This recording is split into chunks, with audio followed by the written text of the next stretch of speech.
with Brad Creek, the head coach of the Bishop Guertin Cardinals, prior to tonight's Division I final against Bedford, Bishop Guertin and Bedford. Brad, this is a game I think a lot of people were hoping to see. They were pointing at it. Like I said, I called it in print the Cold War, between the two teams. You eye each other from afar and see what's going on, and here you are after that opening night. What do you take from that first game and where the teams have come from there? Yeah, at this point, I don't think either one of us take a lot from that first game. We're both very different teams, both better than we were in the middle of December. We had I think it was 5 or 6 practices under our belt each team when we played that first game. So I don't think much is going to translate, to be honest with you. Talk about what you've told your team in terms of what they have to do to win this game. Pace, tempo. I think if we want to speed the game up as much as we can, even on the big floor. Yep. Try not to get stuck in a half-court game on both ends of the floor if we can at all avoid it. But look, if it happens, it happens. So we're just gonna have to execute. Obviously, everyone that plays Bedford tries to limit and make everything hard for Alana McCarthy in the post. She's a dominant player down there. So it's a tough task. We'll do the best we can with her and see how we do. You did a good job in that first game. She started out fast in that first game, and then you shut her down. But they've got other players. Talk about the other players that you've got to defend it. Yeah, they have 4 of their 5 starters back from last year's state championship team now. They're missing their All-State Player of the Year kid, but they're all back. So you got some seniors in that group too. The 3 seniors, Emma Kazajansky, Safia Mumpini, and Catherine Pennick all have played varsity basketball for 4 years. So none of this is going to really faze them.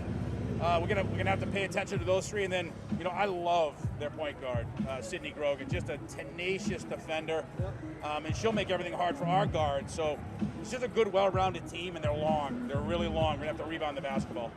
The way you guys have played, Brooke Paquette, what a year she's had, but you've got other players around her that have really, I think, in the last maybe 3 weeks, really kind of come of age a little bit since that loss to Pinkerton. Talk about that.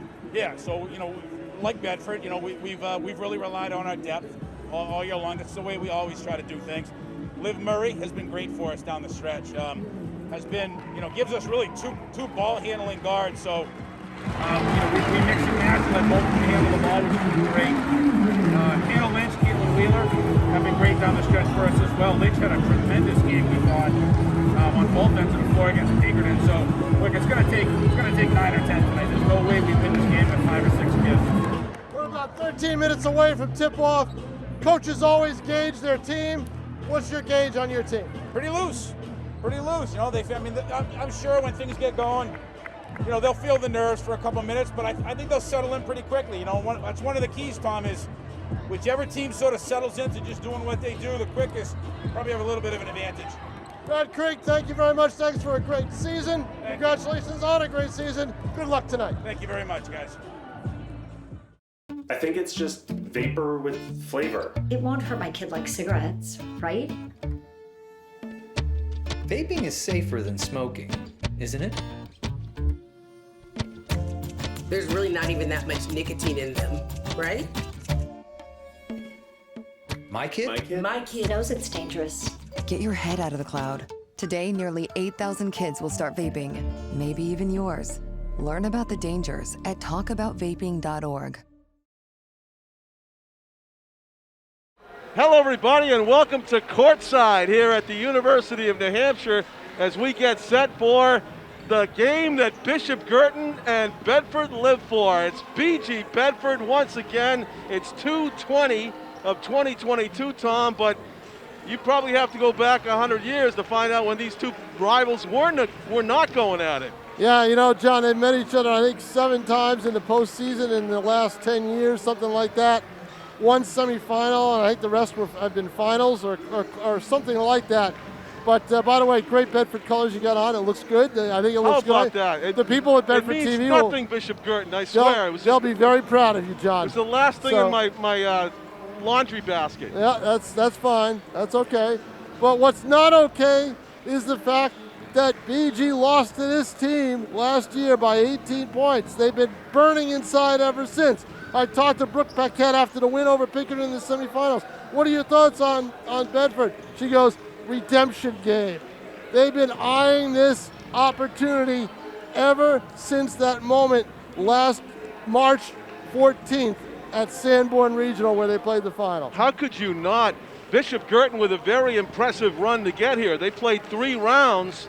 They dispatched, was it Memorial in opening round by 30 points, Londonderry by 30 points, and then Pinkerton, the #1 seed, a 15-point win. Tom, they've got to be the favorites in this game. Well, I wouldn't say that per se because Bedford's had a pretty good regular season since they lost that opener that we did way back in December when Kevin Gibbs said after the game, guys, it's December 10th, you know, and he was right. They've gotten better. BG's gotten better. The win over Pinkerton was, you know, that was a gut check for this team. They were down 21-9 early in that game, and as Brad Creek said after the game, they could have gone night, quote unquote, night. They didn't. Why? Brooke Paquette, 32 points. I think she willed them to that win. They dug in their heels defensively. What Pinkerton did to get that lead early was they were able to get inside and get easy baskets. Well, look at what we've got out here. We've got a 6-footer. We've got a 6'2" player in Lana McCarthy, the sophomore for Bedford. She torched BG in the first quarter of that regular season game and then got in foul trouble. So what BG will probably try to do is take the ball to the basket and try to do the same thing all over again. The excitement is building here at the University of New Hampshire. It is the New Hampshire Division I Girls Basketball Championship game. Bedford versus BG. That's Tom King. I'm John Collins. We'll be back with the exciting start of this game right after this.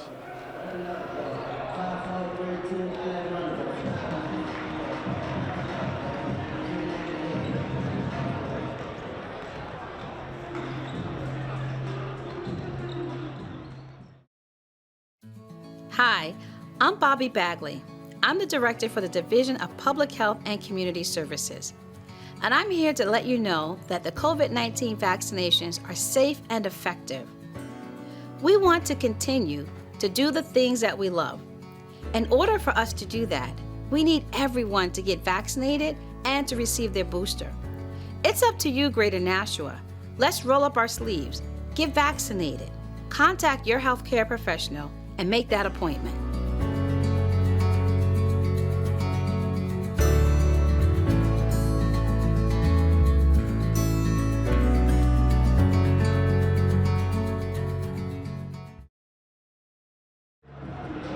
Hello everybody and welcome to the University of New Hampshire in Durham. It is the state championship game of 2022 Division I girls basketball. It's BG Bedford all over again.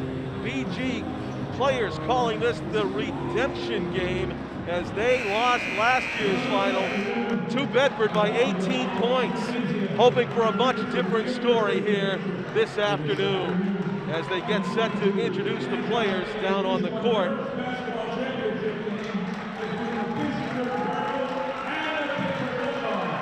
We'll tune in for the introductions here.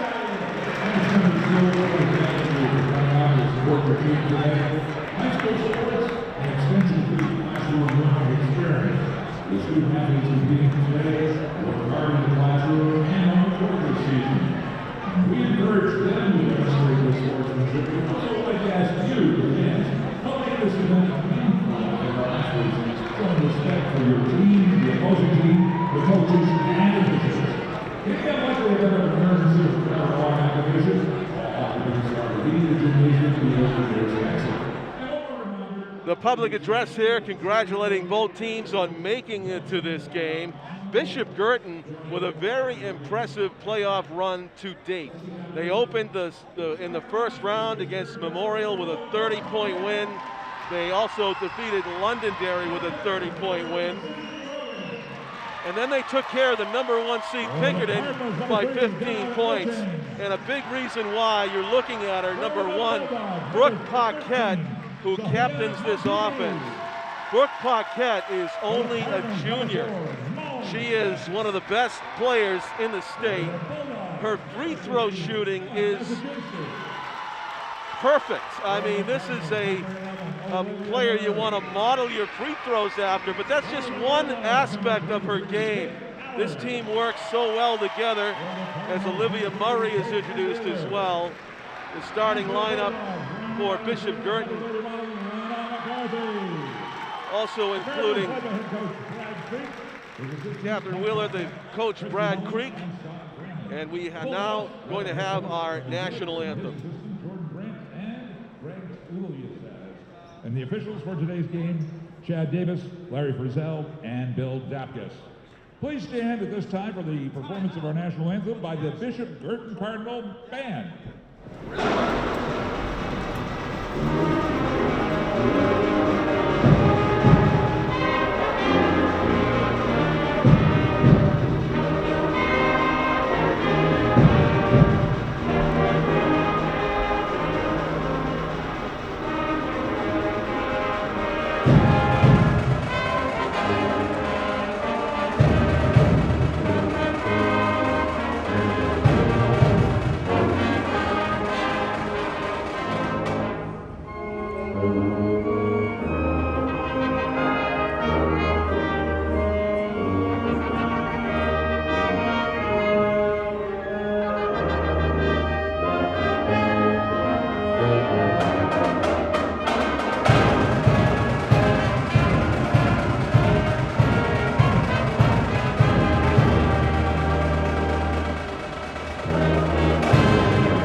By the Bishop Guertin Cardinal Band, thank you.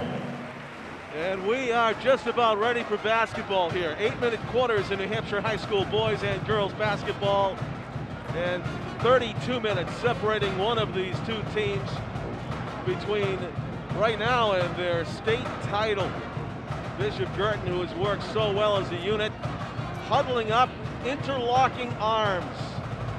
And Brad Creek is leading the discussion in that huddle, the head coach, who you may liken to the UConn head coach. I mean, the track record of success that Brad has had is truly impressive.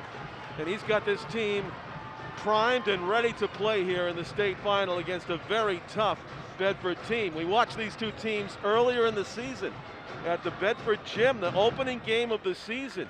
And BG won that rather handily. Let's see if they can repeat that success on this sport's biggest stage, the UNH Lundholm Gymnasium center court. We're ready for tip-off as Hadara Ochang goes up against Bedford's Olivia King, and it's a win for Bedford on the opening tip. Down court they come. That was Lana McCarthy, actually, the center for Bedford, that won the opening tip. A scramble underneath. Bedford missing their first shot. BG with the next best chance to score the game's first points will inbound underneath the Bedford basket. The Bulldogs with high hopes today to bounce back. Kevin Gibbs, their head coach, off the glass and in. Brooke Paquette opens the scoring. Brooke Paquette for two, and it's a 2-0 BG lead to start off the scoring here this afternoon. D1 final opening minute. This is Sydney Grogan, point guard, a junior for Bedford, puts the brakes on, intercepted. Hadara Ochang got in the passing lane, and unfortunately, Hadara committed the foul trying to grab the loose ball, but that was a really heads-up play, a signature play for this BG team. You got to take great care of the basketball around all 5 of these starters. They just can anticipate passes and get in passing lanes and disrupt even the best of offenses. Brooke Paquette guarding Sydney Grogan. Grogan likes to go to her right. She pushed off, and she's going to get whistled for it. So Bedford commits their first foul of the game. Nice stiff arm by Sydney Grogan, but unfortunately wrong sport. That would have worked well in the Super Bowl just played. It is an early state final for the girls and boys teams this year as they rearranged the schedule to start earlier and end earlier. So instead of playing it in March, we're playing a state final here on a February 20 of 2022. Cutting through a seam, long diagonal pass. Brooke Paquette's got it, flings it to the far corner where it's a wide open three off the front rim though by Olivia Murray, and here comes Sydney Grogan with her head up down the court looking for a teammate. Wisely didn't pass it this way as that was a blocked passing lane. Brooke Paquette gets in there and Bedford somehow gets the ball back. Grogan going wide. BG having a tough time penetrating until right there the floater doesn't go. That was a good non-call. The turnaround left short and then the putback. Right in the right spot at the right time. Lena McCarthy gets the first 2 points of the game for Bedford after a mad scramble underneath. Brooke Paquette knifing through the defense and it bounces off the back rim. She fights for the rebound though and gets it back for her team. Unfortunately, a travel as Olivia Murray passed up the long shot to try to drive to the basket and ended up taking steps. Inbound play for the Cardinals. Terrific courtside seats right here. I mean, this is as close to the action as you can get without actually being in the court of play. Right here with next to me, Pete Johnson, my executive producer. Tim O'Neill, our cameraman up top. Oh, too easy. And it's going to be an and one situation for Bedford. That's just how they draw it up. Great penetration, the bounce pass. Lana McCarthy with a chance to get her second set of points in this game. She's got 4 already. Lana McCarthy has a chance to get a couple of free throws here and account for all of her team's points to this point in the game. We are 2 minutes in, and it's been a fast and furious, exciting 2 minutes. Adara Ocheng grabs the rebound. This BG team will be relentless. They may trail for the moment 4-2, but we might have to mark this score on the board. Let's see if it holds up for Bedford as far as a lead. There's a cutter underneath. There's contact out of bounds, and it's going to be, oh, the official seemed to change his mind at the last minute about who it was out of bounds off of. The ref first indicated it was BG ball, then went for Bedford. And a little bit of a break in the action as I think they're going to discuss close mouth there about who it really went off of. This might be a change of possession. Nope. The ref at the baseline asserts his certainty on the call, and it's Bedford ball to inbound. Foul called. Aggressive defense on the inbound play. Hannah Lynch, number 12, will get whistled for the Cardinals. So Hannah Lynch has a foul. That is the third as a team for the Cardinals. Inbound play. Sydney Grogan's going to bounce it back. And a full court press being put on. Emma Kazansky got fouled as she neared the top of the key. So BG kind of piling up the fouls early. Brad Creek getting the attention of the official near to us to say something.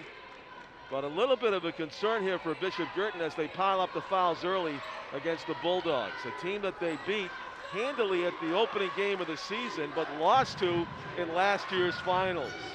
These are rivals all the way through and through. There's a Kajansky shot off the side of the backboard, somehow underneath in the land of the Giants. The rebound by Sydney Grogan, and Lana McCarthy with a huge start in this game. She's got 6 as the Bulldogs lead 6-2, 3 minutes in. Lana McCarthy, the tallest player on the court, having a huge impact in this game early. Hadara Ocheng hands it off. Top of the key in the corner, driving. There's a football play, and it's going to be a block called on Grogan. That could have went either way. That's the most subjective call in all of sports, whether to call a block or a charge. And in that case, it was a Sydney Grogan block, according to the official who was right there. Not enough position firmly established, and definitely a hard shoulder. Nothing fake about knocking Grogan to the floor there on the part of Hannah Lynch. She really leaned into her and knocked her down, but bouncing right back up is Grogan. That is a non-shooting foul. Brooke Paquette going one-on-one to the right. Bounce pass in the sideline. Olivia Murray fakes right, goes left between the legs. Brooke Paquette swings it. That's Caitlin Wheeler back Up top it goes Brooke Miller. Muller looks to the seam. Got stripped though. A steal by Bedford. And trying to steal it back underneath. Block! What a play! From the backside, knocking it out of bounds. That was Brooke Muller coming almost out of nowhere to knock the ball away from Emma Kajansky. Inbound play, Bedford trying to add to their 6-2 lead here. Early, the Bulldogs up. BG looking for some kind of rhythm offensively. They have not been able to find it. Twisting and turning, the block shot underneath, and it's going to be a foul called, or is it a jump ball possession arrow? What do we got? No, we got a foul called against number 24 of Bedford, or was it? Looked like they indicated. Must have been 25.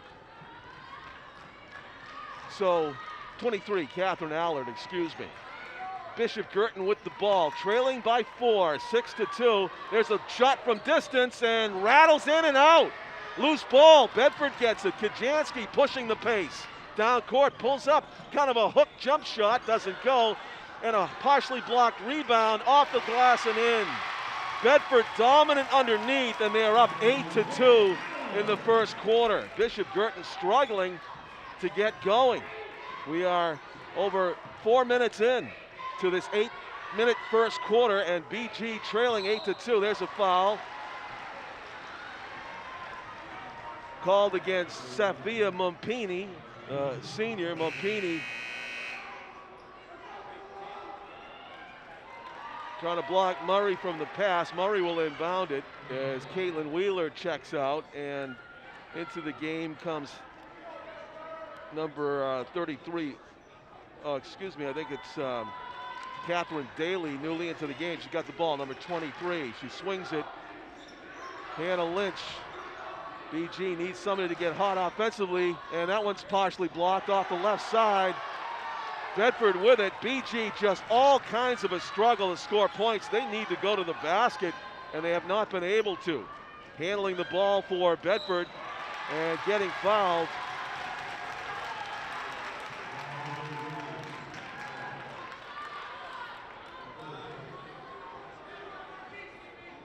Bedford High School asserting themselves here in the first quarter, jumping up to off to a large 8-2 lead. And the inbound play. In the middle, Brooke Paquette gets the loose ball. Great defense was played there by BG. The putback and in. Brooke Muller. Brooke Muller with a nice block and a great basket to get BG going. Travel against Bedford, and it's BG basketball. So a chance for 2 scores on one trip down the court. BG playing with a sense of urgency here, down with only 2 points to show after halfway through the first quarter, trying to pick it up a little bit on both ends. They'd love to get 2 scores on this trip down the court and make it a 1-score game if they could. Brooke Paquette looking to inbound it.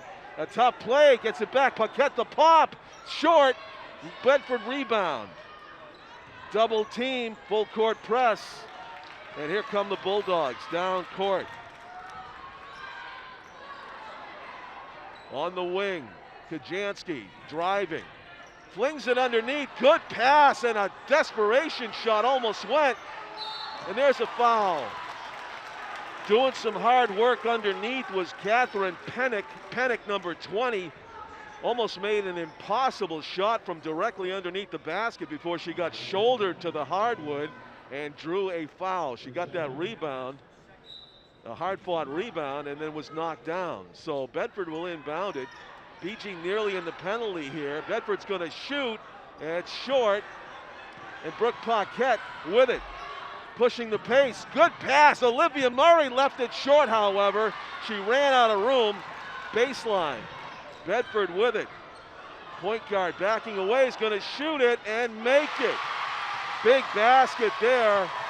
That will go as a high school 3. That was inside the second deepest arc. The first 3-pointer of the game gives Bedford their biggest lead, 11-4. I've got Ava Dubois, number 2, as a junior guard, and Lila Stein, number 10, as a point guard freshman. I do not have who number 5 is.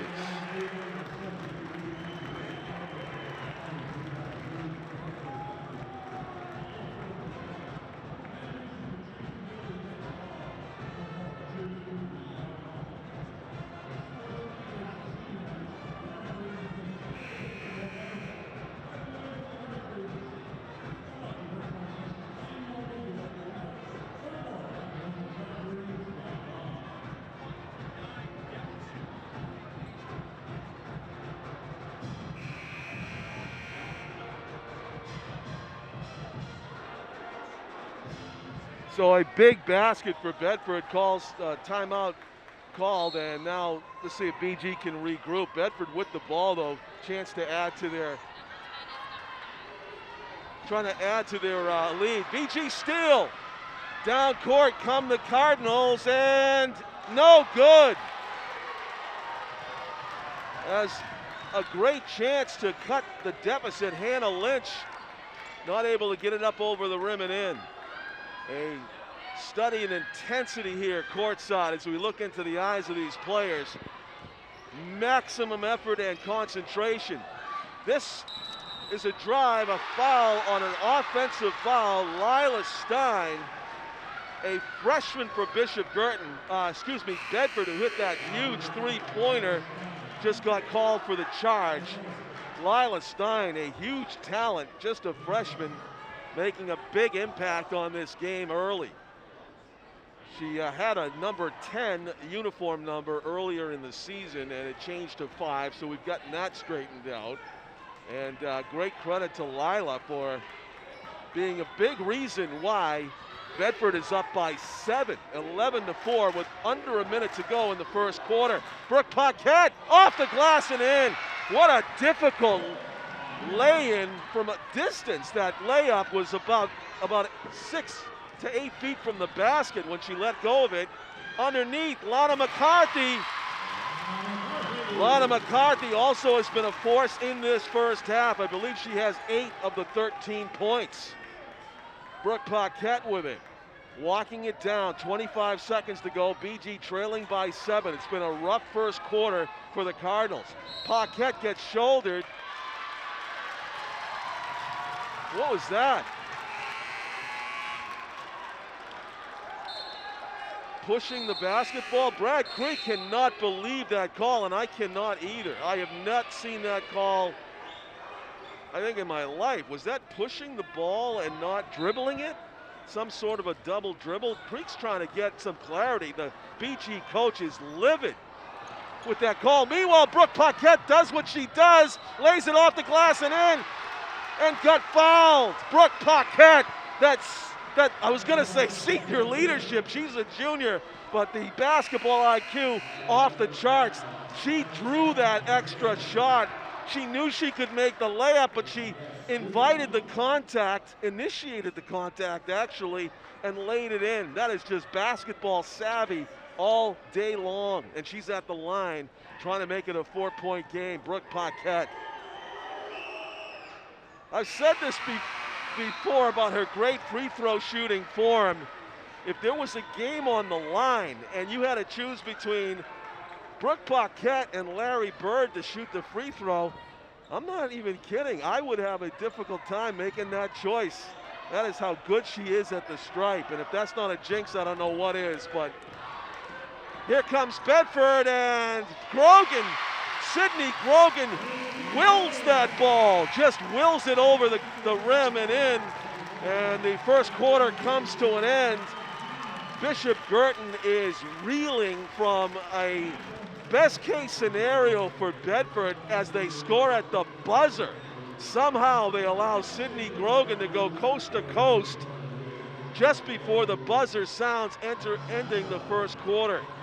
15-9, the Cardinals trail the Bedford Bulldogs here after 1 quarter of play. Well, BG lost to Bedford in the final last year. They were calling this the redemption game, and if they're going to get that, they're going to need some good quarters number 2, 3, and 4, because Bedford came out here with a game plan and they have executed. They've taken full advantage on the inside of their height disparity in favor of Bedford, and Lana McCarthy with a huge first half with 8 points. Sydney Grogan got those last 2 points, but mixed in a freshman 3 from Lila Stein, and this is not how BG drew up the first quarter. However, they only trailed by 6, 15-9. They are not getting blown out of the building. Almost everything that could go wrong did go wrong in that first quarter, including most curious call I have seen on a dribble sideline there. Brooke Paquette got whistled for what looked like a defensive blocking foul. Instead, she got called for a turnover. Brad Creek was concerned with that call, to put it mildly, as he got into the face of the official and said, "What was that?" Bedford with the ball to open the second quarter.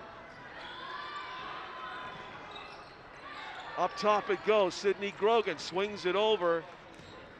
And back to McCarthy. She's going to hit that. BG's got trouble. She gets the ball. It's going to be a push against the Bedford Bulldogs. I guess it was against McCarthy, as she went for the loose ball. Sometimes when the bigger players hit the smaller players, it just looks bad, and usually the small player will get the call. That might have been the benefit there for BG, but anyway, they'll take it. Trying to get some points. It's been a while since BG didn't score at least 10 points in a quarter. That's what happened there. Driving off the glass, no good. Getting a hand on it. What great work by Odaro Cheng. She wrestles her way out of a crowd with the ball. Olivia Murray, baseline, and in! Olivia Murray, what a play! Olivia Murray finding a sliver of daylight baseline, kisses the glass with perfect spin on the ball and got fouled. She's at the line trying to cut it to a one-possession game if she can hit this free throw. BG will only trail by 3. A lot of basketball left to be played. A terrific start for Bedford. One of their best players, Emma Kajansky, gets that rebound. Sydney Grogan, who had a great first quarter, she goes to her left. Grogan with a buzzer beater lay-in to give Bedford a 15-9 lead going into this second quarter. Bedford has not yet scored, and they turn it over. So a rough start to the second quarter for the Bulldogs. A minute in, they have no points, and BG has 2 points in the ball, trying to reduce this lead further, and it's a timeout. Bulldogs getting a little concerned that they might be losing their opening or start of the game momentum. We will see. A impressive road to get here for the Cardinals. 30-point wins in the first 2 rounds, a 15-point dispatch of the #1 seed Pinkerton in the semifinal. Pinkerton, who beat them earlier in the season, had run the table undefeated, and they got bounced by this BG team. BG, though, with a rough first quarter here, trying to rebound from that here a minute into quarter number 2. They have the ball, trailing by 4, 15-11. Odaro Cheng, Brooke Paquette, Caitlin Wheeler on the floor for the Cardinals, along with their guards. Actually, Brooke Paquette, terrific point guard, but there's 3 of them on the court right now when you count Olivia Murray and also Molly Smith. Molly Smith acts as a power forward at times. She's looking for the ball inside. Long baseline drive. Wheeler to Paquette. Thought about a 3 and passes it to the side. An 8-footer doesn't go for Molly Smith. She gets taunted with air ball chants from the big Bedford crowd right behind us. There's a travel called against Emma Kajansky. Just great interior defense by the Cardinals, forcing a turnover. That is their game. And the BG student body answer back loudly with the "you can't do that" chant. And so a turnover leads to another BG possession. BG has held Bedford scoreless a few minutes into this second quarter. Brooke Paquette trying to find a seam Outside, bobbled by Murray, gets it back, a travel against Olivia Murray.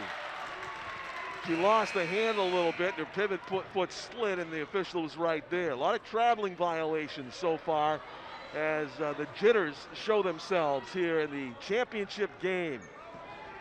February 20, 2022, we're at UNH's Lundholm Gymnasium. John Collins along with Tom King and our cameraman Tim O'Neill. Sydney Grogan feeds it back outside.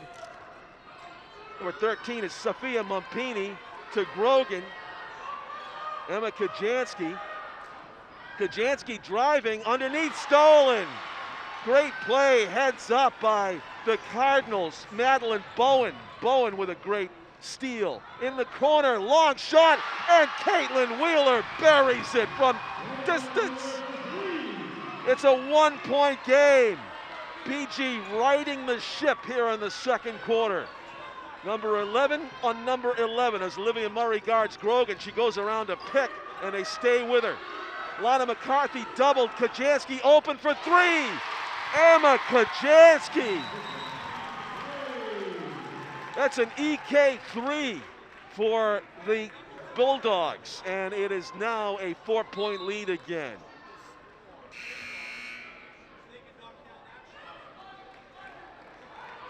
An EK3 that's an EKG for the heart for the Bulldogs as a big basket. When they most needed it, they had not yet scored any points in the second quarter before that shot by Emma. Brooke Paquette, bounce pass. Olivia Murray looking for an open teammate. Bobble, ripped away Grogan. Grogan's going straight down from point A to point B. Block, foul from behind. It's going to be charged to Olivia Murray.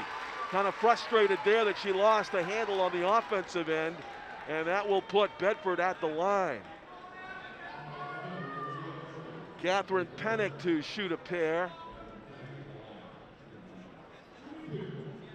Murray kind of, you can see, beating herself up a little bit mentally because she left that ball exposed to Sydney Grogan, and that ball's going to bounce out. So many games we did during the pandemic, it was quiet as a church during free throws, but now the stakes are high. It's the championship game, and the Bishop Guertin student body are pulling no quarter. They are letting the free throw shooter have it. She misses both. That might have affected the nerves. Paquette with it, driving. Paquette off the glass, no good. Rebound, Ocheng gets it back to Paquette. A shot for three, no good. Ocheng working for it. Basket, Bishop Guertin. Oh, the pack mentality underneath. There are three green jerseys going after that ball. And they go to the court. A blocking foul is going to be called against Ocheng. Hadari Ocheng, when her team needs her, just bearing down and playing such physical and determined basketball, but she did get called for that foul. And now it's going to be a one-on-one free throw situation for the Bulldogs. One and one. She has to make the first to earn the second. BG piled up the the fouls earlier, and now the penalty asserts itself.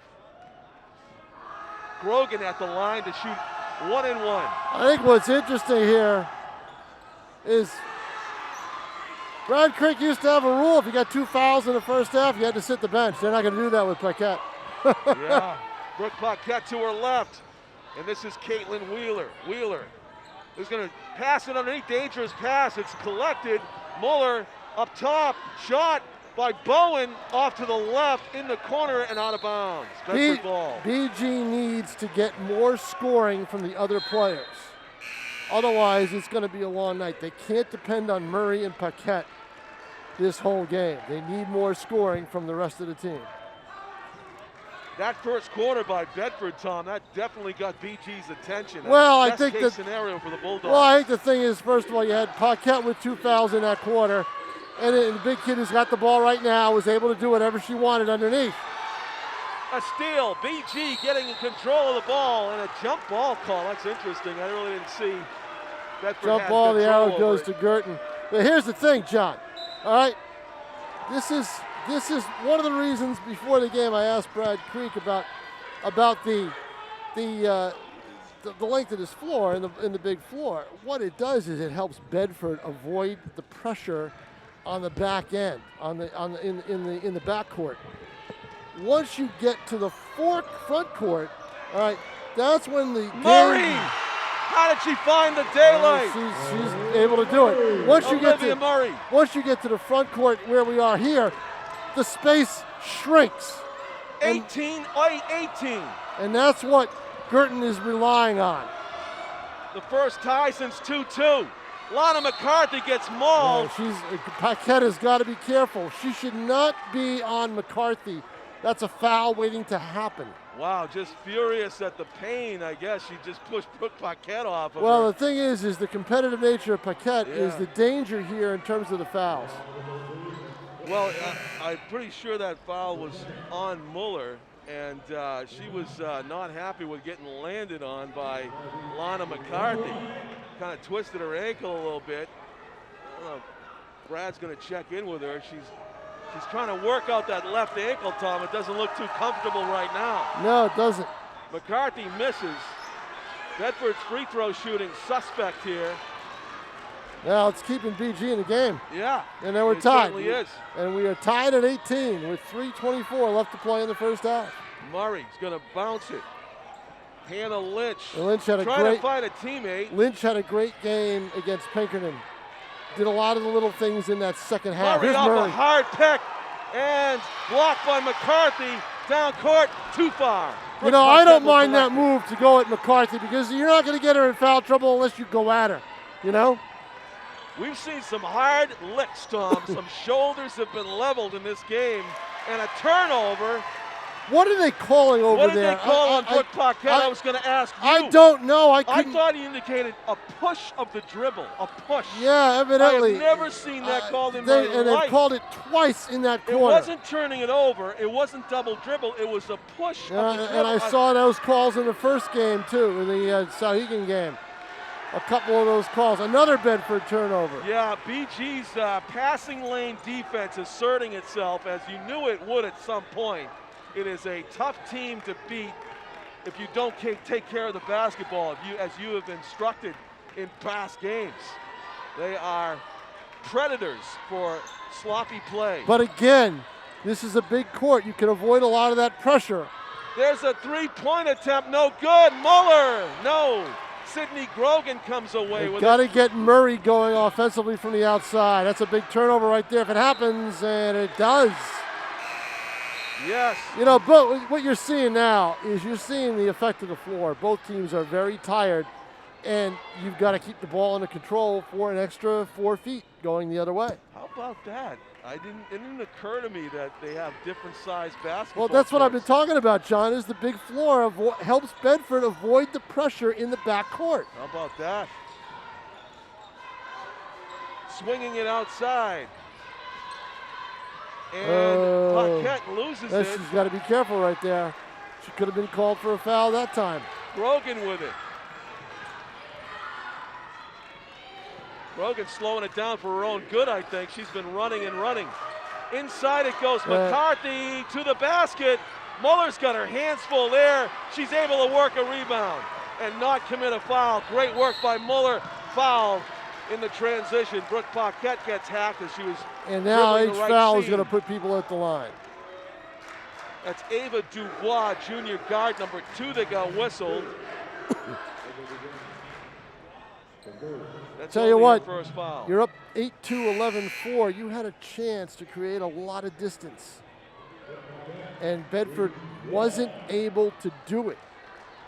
So, you know, whatever happens in this last 139, a BG can either take the lead or stay within a couple of points. It's almost a victory the way the game started. I would say so. Brooke Paquette at the line. I jinxed her. Yeah, well, I was talking about her free throw ability. It's the legs, John, and they're tired from the length of the floor. It's obvious. Grogan with it. No one's hitting free throws. And gets it to McCarthy. McCarthy trying to go baseline. She dribbles like that. You got to strip her. And a catch and shoot. Yep, nice play. Nicely done by But Catherine McCarthy Pennant. tries to dribble along the baseline. With a high dribble, you can swat that thing away easily. They've got to defend that better. And getting Down to a minute left in the first half. BG trailing by a bucket. Drive doesn't go. Lynch, offensive foul. Well, interesting call there. I really didn't see a drive toward the hoop. It was more like off to the side, but somehow she committed the offensive foul. Look at these sneakers on McCarthy. They look like boots. Yeah. They're huge. Of course, she's got the ankle, looks like ankle she does. wraps as well. Both ankles. Yep. To fit inside those shoes. McGrogan with the stop and go dribble, pulls up and a steal. Getting in the passing lane. Wow, nicely done by Catherine Daly, number 23. Up top it goes. And Olivia Now remember, Murray Paquette is not on the traffic. floor right now. Murray finds a seam, kicks it out, open shot, and no good. Taken by Brooke Muller. BG rebound, travel is called. Now see, that's the thing. If BG gets far away shot happy, that's not a good thing. So 31 seconds left. Bedford will walk it up. Grogan to her left, to her right. Oh, that was almost a strip. Turning it over, right? Yep, almost a strip. Oh, she's got to step on her. Baseline. And a foul. a whistle. It's going to be on Murray, I believe. Let's see.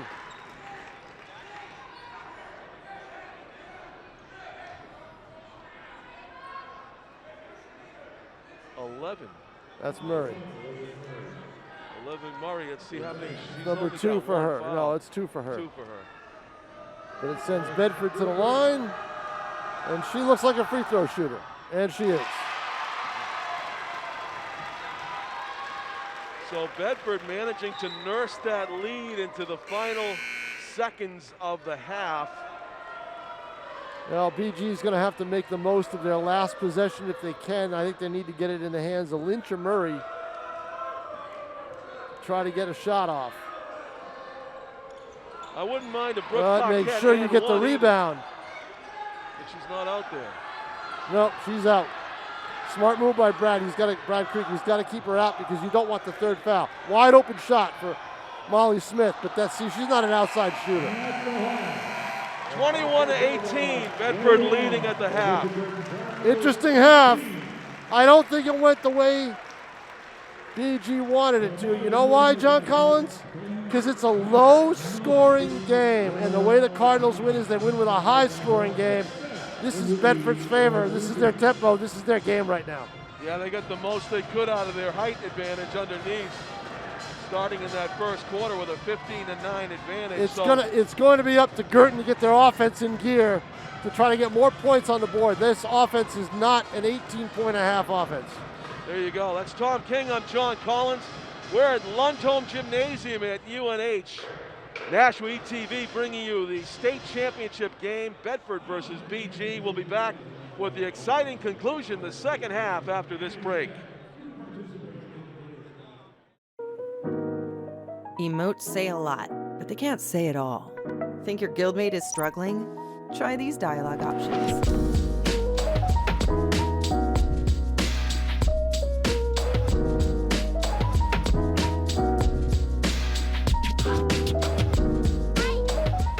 Go beyond emotes. Check in with your guildmates at seizetheawkward.org.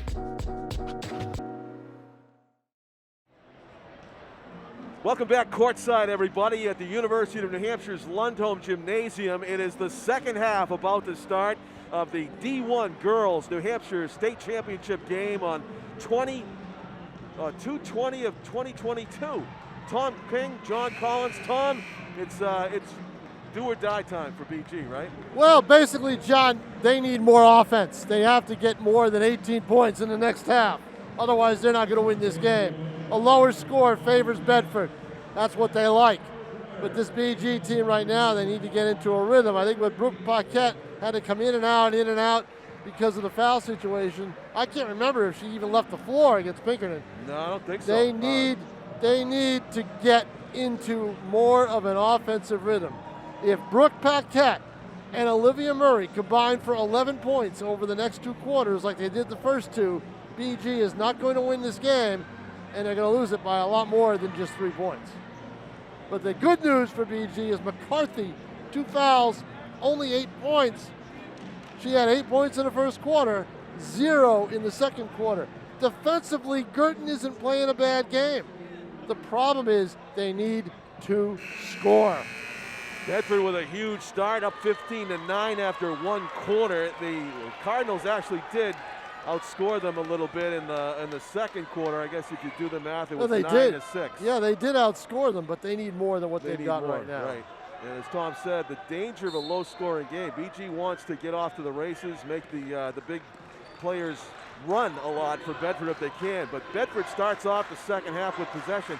What happened? They won the first half tip. Why did they get the second quarter and the third quarter? It's the jump ball, John. It's just the arrow, the way the arrow. Ball. Okay. It's the rotation of the arrow. Bedford trying to score the first points of this third quarter as BG. They're not able to handle the ball. Non-call there. Yeah, exactly. Great steal. Brooke Paquette stepped in the passing lane. Two-handed steal. Driving off the glass and in. Brooke Paquette.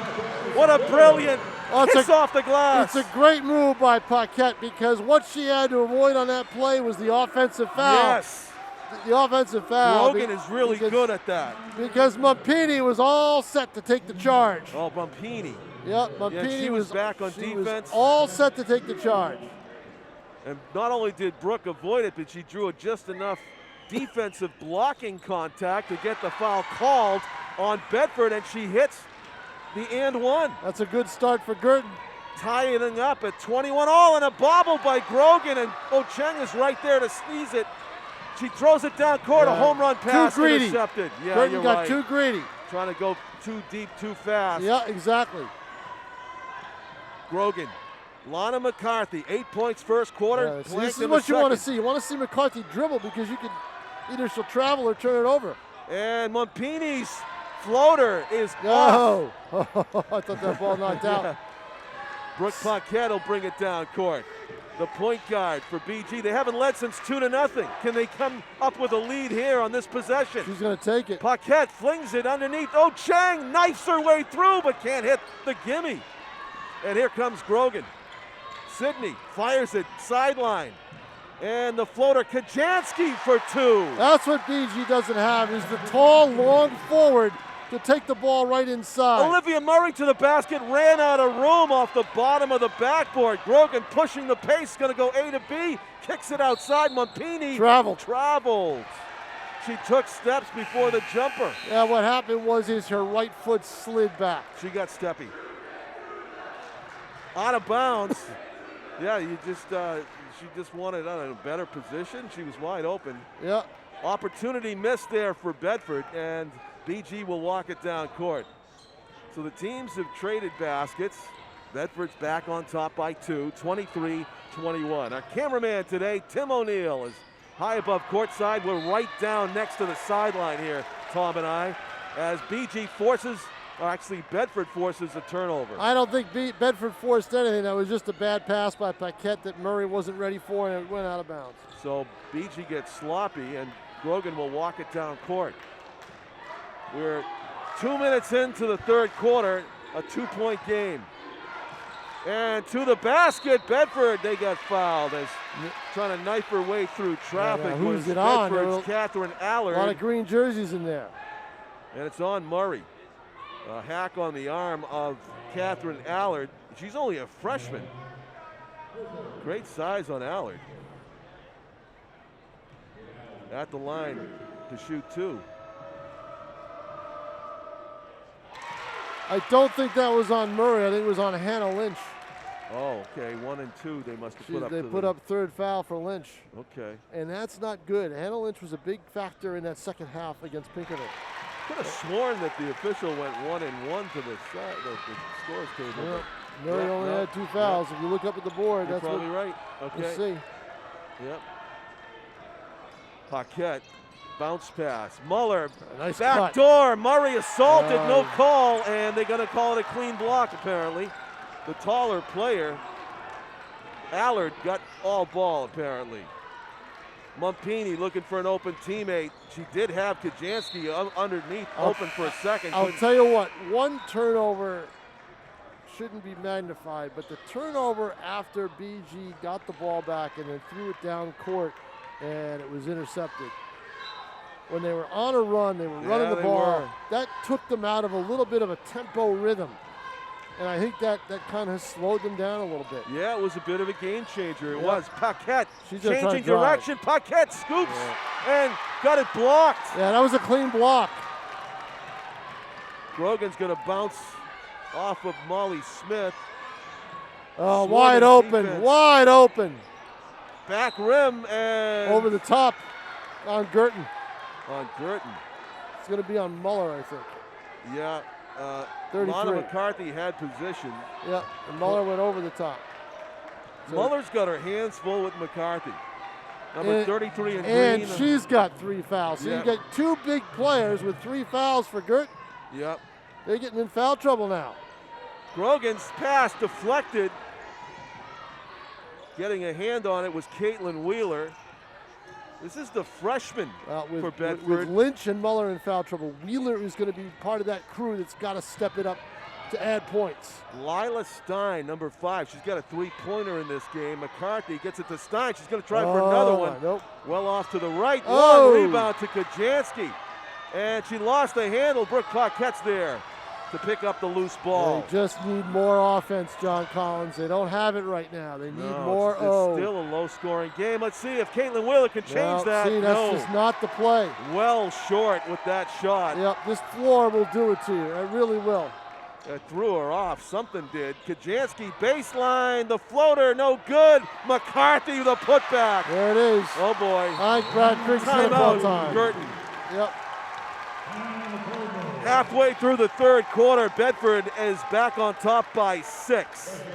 BG looking for answers as far as some sort of offensive rhythm. I told you, the first 5 minutes of this quarter we're going to tell a lot. Well, we're almost 4 minutes in. Doesn't look that good for a It doesn't look good right now for the Cardinals, Tom. I will agree with you there.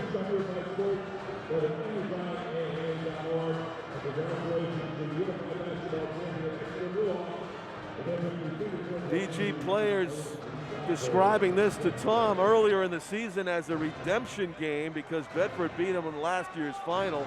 Bedford threatening to go back-to-back here at Lundholm Gym at UNH. Actually, the game was elsewhere last year, but these two teams met, and it was not a happy result for the Cardinals. Well, thought about it all season. Well, I mean, Bedford had the best player in the state in Isabella King, and she just dominated that game. She saved her best for last. You pointed out that Molly Stack is dressed here for BG, but not able to play. Not able to play. That would have been a game changer, of course, if the Cardinals could have got her out there. Megan Stack, one of the best players in the state, and they sorely miss her. Trying to make this championship run complete here after some impressive wins on the way to Durham. Pair of 30-point opening round wins and a 15-point win over Pinkerton, but they've run into a wall here in Bedford. Murray in, layup drill, nicely done. Yeah, good motion offense, Murray in the cutter. A 4-point game. Grogan fakes left, goes right, off a pick, and what do we have? Too hard of a pick? They're going to call Murray for a hard run into a pick. Oh, and that's her third. You know what the effect is here, John? 3 officials. That's what you got. I agree, Tom. They're almost getting creative 3 with these. officials. You don't want to see that. 3 officials. There was no reason for a foul there. Bedford's had a couple called on him too, and Kevin Gibbs was irate and had to be calmed down. Yeah. In the corner, Grogan whips it across to the freshman. Lila Stein trying to pass it. She does to Catherine Pennick. Pennick in the corner. Gets it back to Grogan. Floats it inside. McCarthy is double teamed immediately. Triple teamed. Pennick shifting. Blocked. Out of bounds. Saves it. Catherine Pennick with a great play. Lila Stein has it. Bedford having a good game. Let's face it. And McCarthy battling for that rebound is going to out of bounds. BG just trying to stay in this right now. Right, and I think even if Bedford didn't save the ball, it would have gone out of bounds off BG anyway. So they would have had an inbounds play, but those are dangerous, and those are turnover prone. Murray trying to cut it to a one-possession game. Around the perimeter it goes. Caitlin Wheeler swings it. Paquette faked the shot. Now she'll take it and make it. Brooke Paquette trying to pick up the scoring, as Tom says she must for BG to win this title. There's a steal. Guertin needs a run. The freshman giving it away there on the drive to the basket. Stein basically handed it to Caitlin Wheeler. BG ball. BG ball with a foul on the Bulldogs. Oh, on top of it. But BG now has two players, Lynch and Murray, in foul trouble.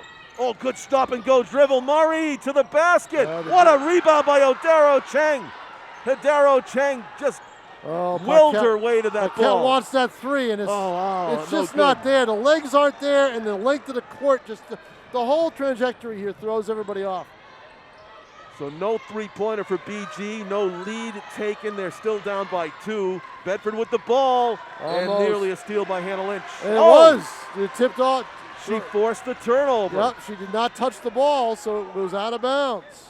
Trying to throw the ball around Lynch, who anticipated the passing lane, and it goes out of bounds off Bedford. Dangerous play. Your scoring leaders right now, Paquette with 12 and McCarthy for Bedford with 10. An open three for Paquette off to the right. She saw where it was going, and they track it down, but actually the two players with great vision got in each other's way. Well, Cheng just should have let Paquette take the ball. Yes. It's the legs, John, the legs. 2 3-pointers by Paquette have been short. Oh, no. Oh. No, it's a turnover, I believe, isn't it? Oh, no, it's a foul on Murray. That's her 4th. That was, I got to say, man, that was like a trap. That was a trap of a foul. She's pursuing the ball carrier. The defender sets up just in a spot where you know there's going to be a huge collision. And that's offense taken off the board right now. Yeah, goes Murray. She couldn't believe it, but that was a blindside hit, basically. 1:43 left in the period. You won't see Murray until 4 minutes, 5 minutes to go. Yeah. You know, it's funny, in football, that gets called now as a blindside hit. When you set a pick and nobody knows it coming, that's sort of the equivalent in basketball. There's a shot from distance, doesn't go in, and Kajansky got fouled. Oh, goes out of bounds off of her leg, I guess. Interesting calls in this game, Tom. It's strange. You know, that one favors BG. You know, and Pinkerton had, plenty of beefs in the semifinals because they just were hammered by the refs. I mean, the refs really took control of that game and just called foul after foul after foul. Paquette directing traffic. The fouls in the game, John, were 28-11 in that game. Oh, boy, that is a disparity. That'll get your, that'll raise some eyebrows. Oh, sure. Paquette driving and scooping around the rim, no good. Cheng rebound, got fouled. Cheng doing a job on the boards. The problem with Cheng is she's a great rebounder, just lacks a little bit of touch inside. If she had a little more touch, boy, she would be a real big weapon for them. Yeah, you're talking at least 2 points a quarter. But you know what? Let her keep rebounding. You know, possession's 9/10 of the law. Right. In and out. Still a 2-point game with everything that BG has had limited. But I talked to one coach before the game, and he said the lower the score, the more it favors Bedford. And right now, that's the case.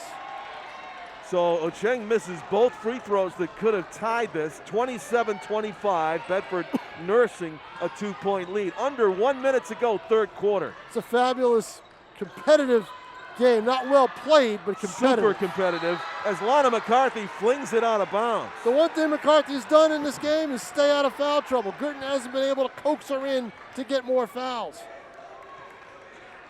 Paquette will bring it up the floor. Do they play for a last shot or not? No, I think the way the ball's been bouncing in this game, it's back and forth, back and forth. You're not able to keep the possession. So just take the next high percentage shot you get. Yep, but make it a good one.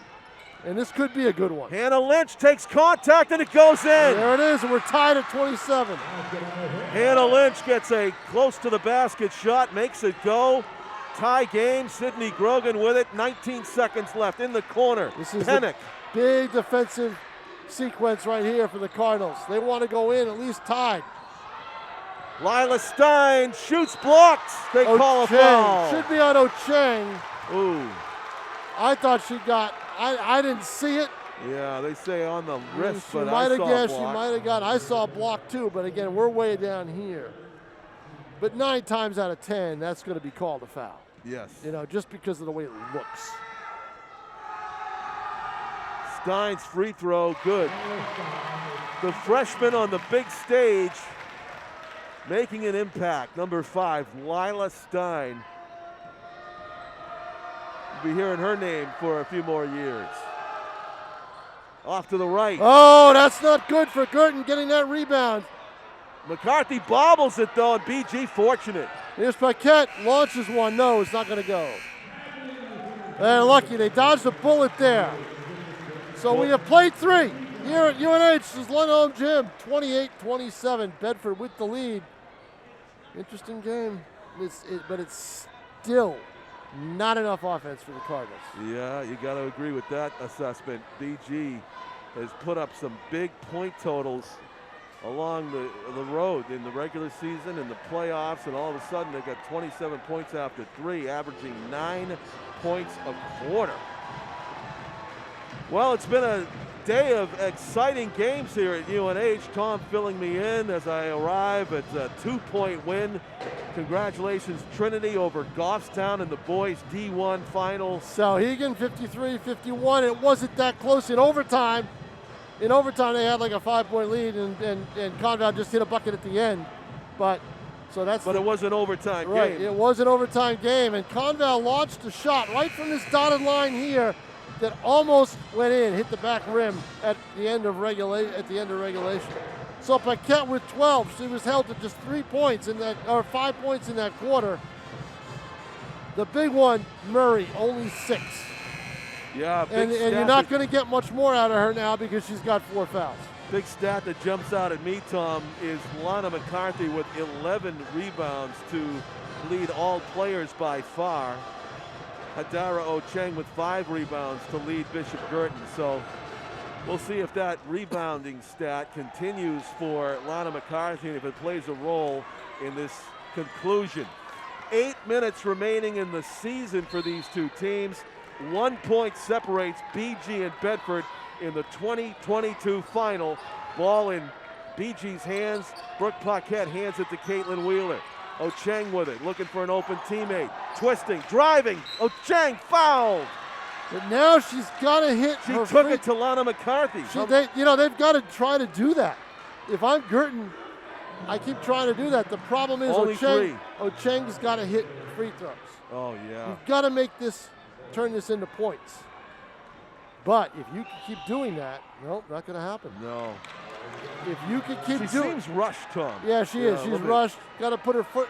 Got to put her right foot forward and ease the ball to the rim. And that she does better. there. That's better. Yes, yep. yes. So now we are tied at 28.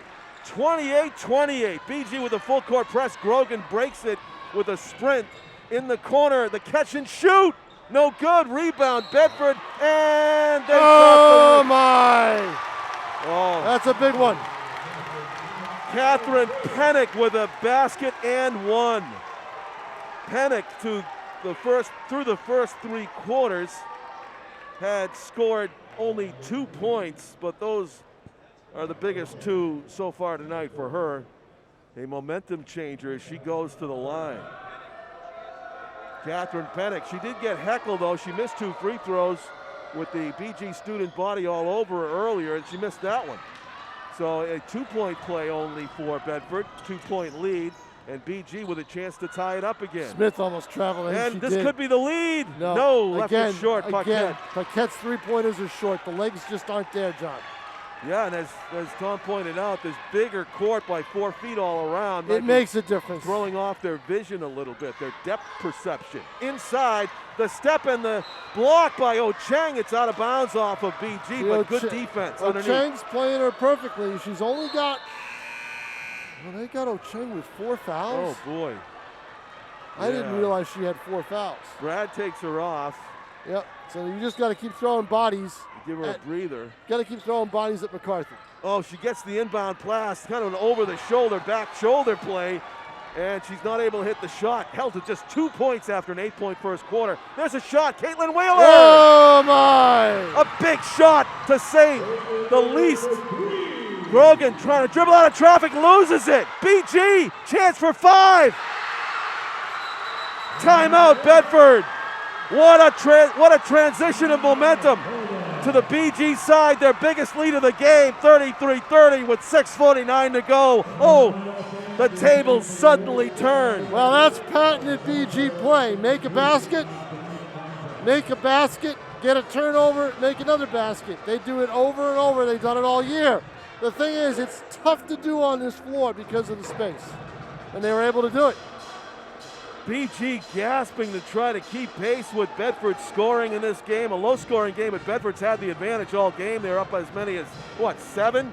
And BG's come all the way back. And 27-21, early third quarter. That was a big breath of fresh air when that shot went in from Wheeler. Since that, Guertin is on a 12-3 run. Basketball, a game of runs, and that's a big one for BG. Will it be enough to propel them onto the title? They'll have to keep playing that way. They'll have to keep playing that way. You just keep looking at the foul situation and just have to hope in terms of BG with their fouls. You know, sports usually are a game of averages, and BG averaging 9 points a quarter. That's not them. They need a big fourth quarter. They're off to a good start. 6:49 remaining. BG up 3, 33-30, putting on the full court press here on the Bulldogs. Grogan in a corner, dribbles her way out, finds a teammate in the middle, and the basket by Pennick. Yeah, Pennick was wide open down there waiting for the ball, so the full court press hurts BG in that situation. 4 points for Pennick in this fourth quarter. Yeah, they're trying to wheel offense, and you're trying to get Paquette in a situation where she can take someone on the dribble. Paquette, Caitlin Wheeler, and this ref's blocking driving baseline and loses it. Yep. Steele Bedford pushing the pace. Kajansky, no good. Oh, that's a big miss. Misses the gimme. That's a big miss, and Guertin's got to settle it down a little bit now. Yeah. Anybody's game. One. Anybody's game now. It really Anybody's is. game. And almost a steal. Almost. Molly Smith corrals it. And you know what? You saw and loses and it. Kajansky couldn't get it to Paquette. Kajansky driving and draws the foul. Blocking foul on. Is that Paquette? Yeah, but it's only a third. Only a third. Okay. They took her off for a breather, not because of foul trouble before.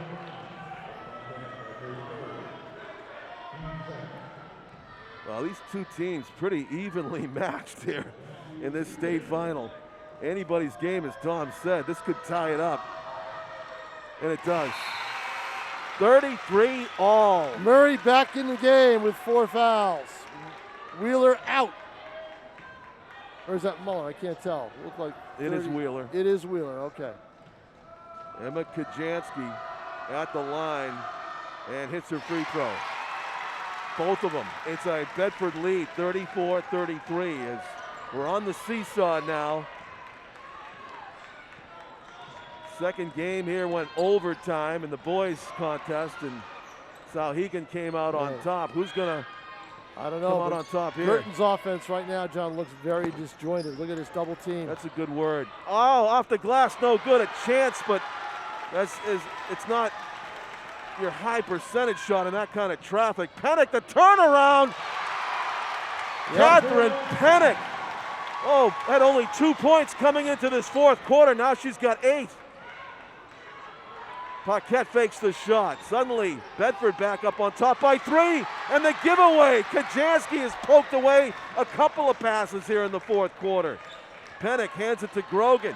Inside McCarthy, the turnaround. Yep, you're going to see a timeout right now. And we do. Brad Creek with the timeout signal and a 5-point lead for Bedford. The game of runs and Bedford runs the other way. Bedford answers with an 8-0 run. Wow. 12-3 one way, 8-0 the other way. And the sum of it all is a 5-point Bedford lead. And it's getting a bit later, still about 5 minutes left to go. 4:59 to be exact here at Lundholm Gymnasium at UNH. I want to say I'm grateful to the weather gods for a beautifully scenic and snow-free drive here to Durham today. Hopefully it'll be snow-free on the way home as well. Through the bucolic countryside. So quiet and peaceful out there, but not in here. That's a pain in the neck of a drive. Give me a break. Kidding me? You make it a lot. I just do it like once a year, kind of. No, this is the first time I've been here in 3 or 4 years. A little bit. Oh, you just like. But I've been to Exeter twice in the last week. There you go. Yeah, that'll that do it. Took a little bit out of it. Yeah.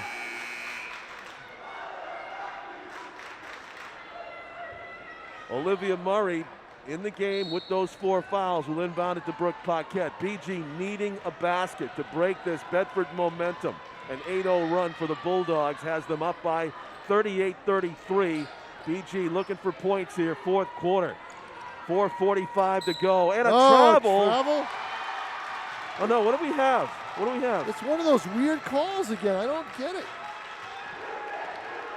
It's not on Paquette. Is that away from the ball? Yeah, it was away from the ball. That was weird. Yeah, it is. The official who was right in front of us looking cross court looked past the ball handler and saw something else. How do you look past the ball handler and see a foul like that? I don't know. I didn't see it, but I couldn't. I was watching the ball handle like you were. Yeah.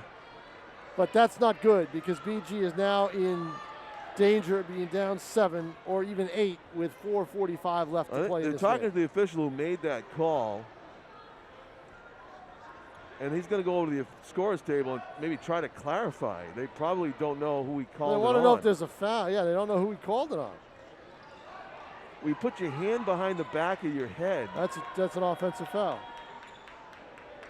Yeah. Wow.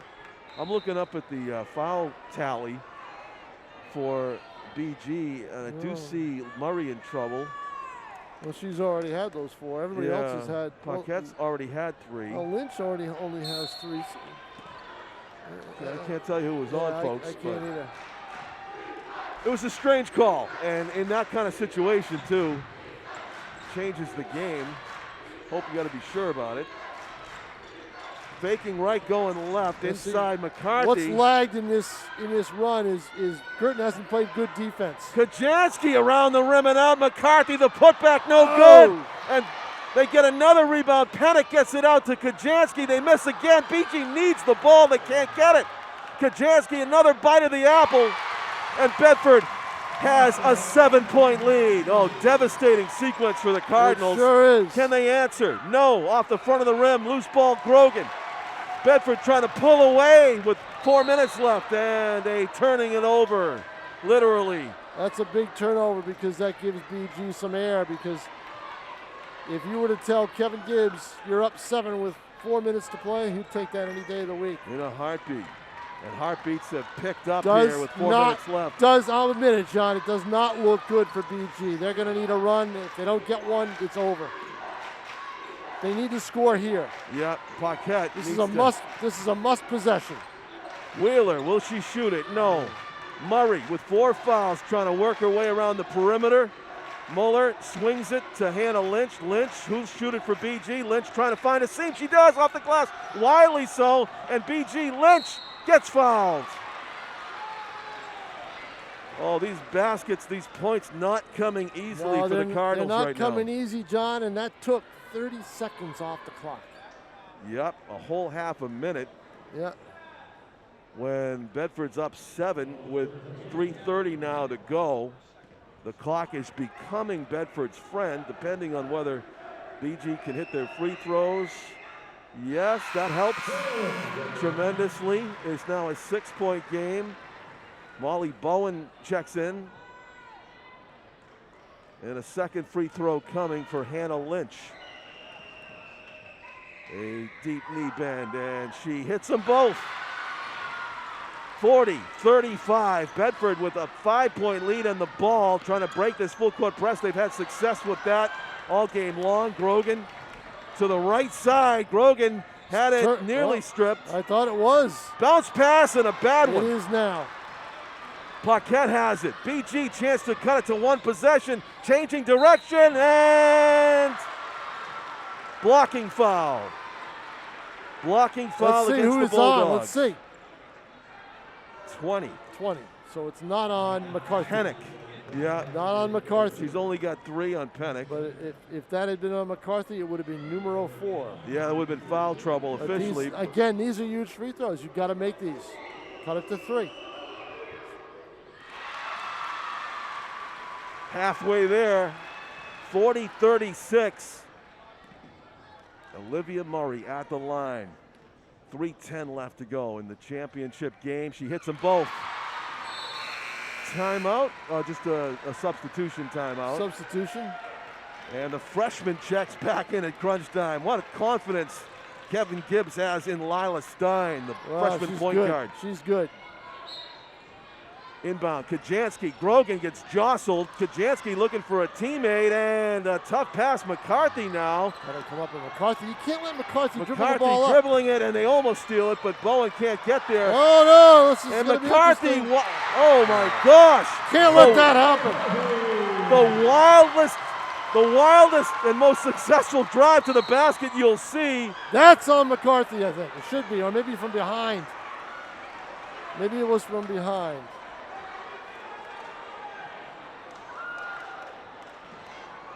I don't know, he had a 3 up in his right hand. It was on McCarthy. Oh.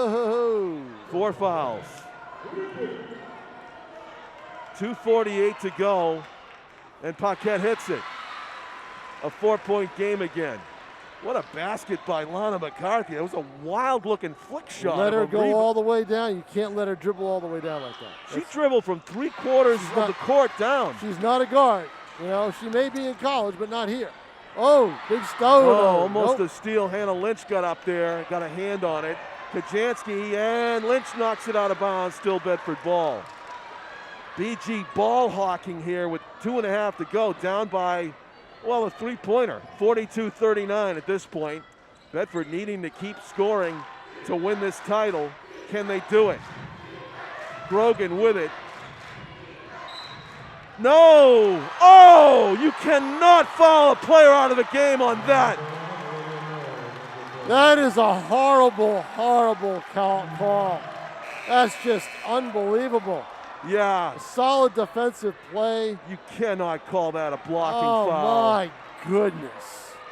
Oh, well, that's the way it is, you know? And now Bedford goes to the line. Olivia Murray doing the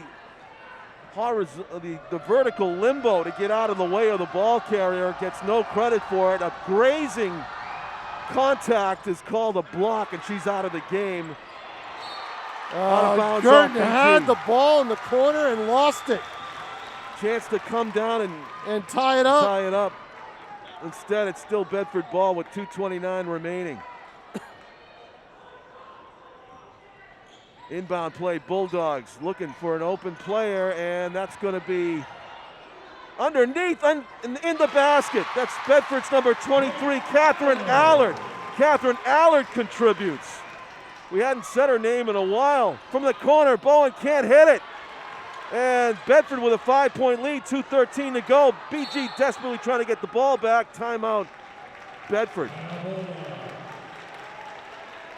Kevin Gibbs, seeing his player in trouble in the corner, thought maybe I'll burn one of these timeouts.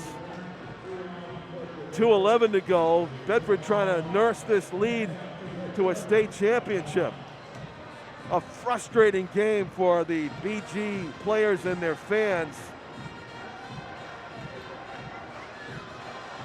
especially with that foul out play for Murray.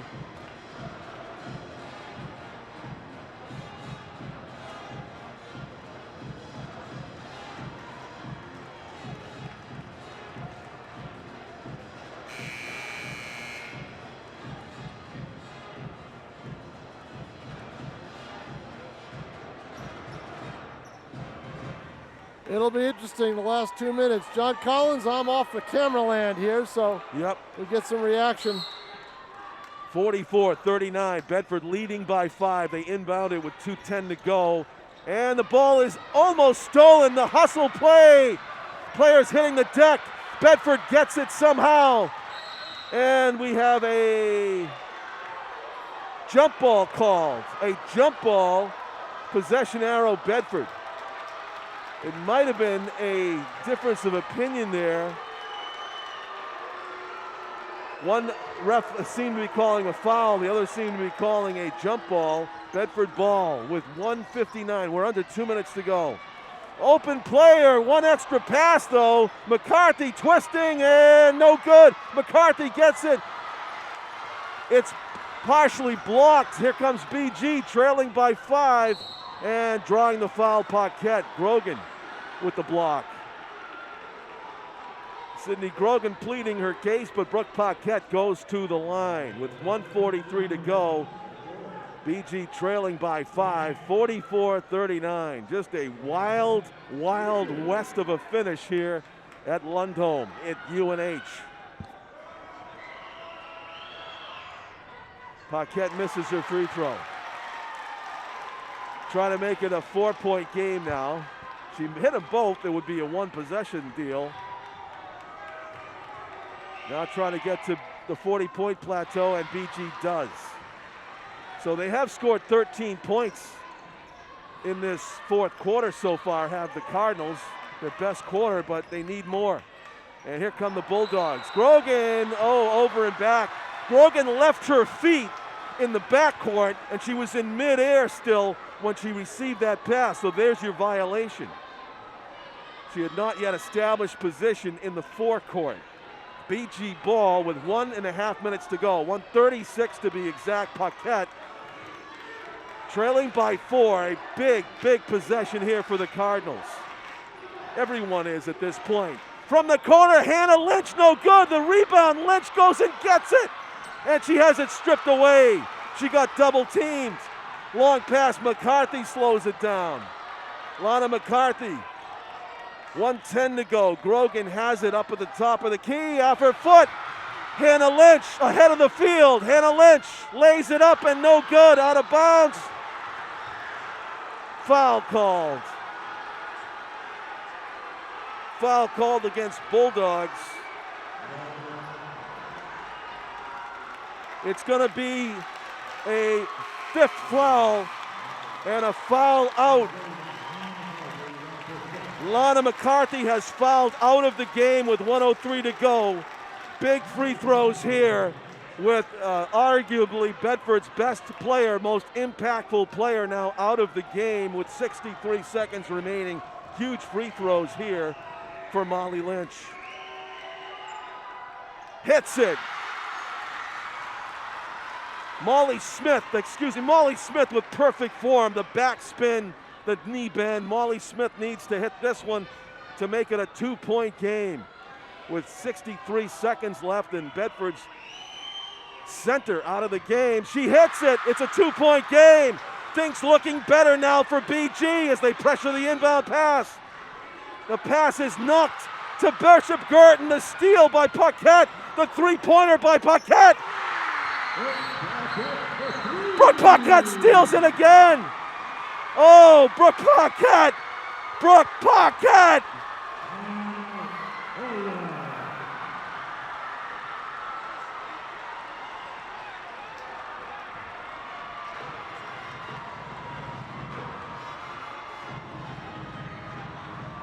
Brooke Paquette with back-to-back plays the championships are made of has given Bedford